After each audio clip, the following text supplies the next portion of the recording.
Здравейте! Току-що довърших тази чушка чили или лютива чушка. Щеше ми се по-точно да изплета капия, но в интернет никъде не намерих майсторски клас. Виж, не съм се сетила, сега се сещам да потърся схема за капия.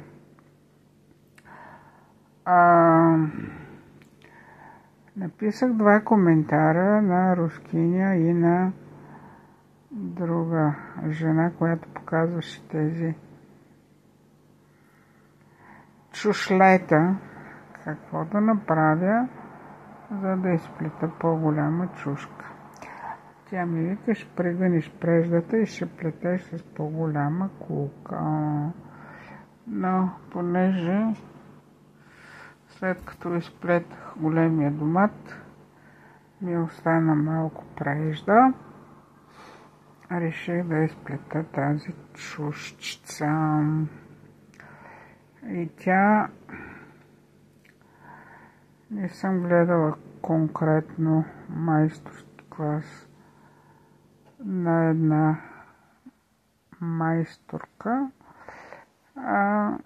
всеки път, когато отварях YouTube, все различни майсторски класове гледах. Попаднах на майсторски клас, който показваше всеки ред какво се плете.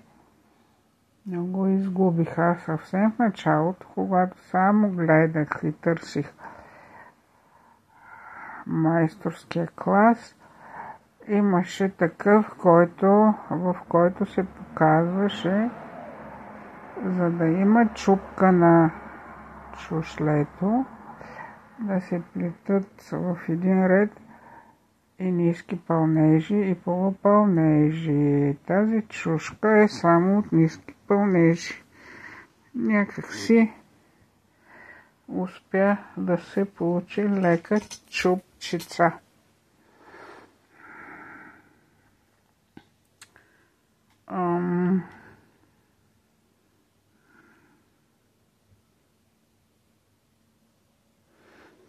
Ако ви е харесала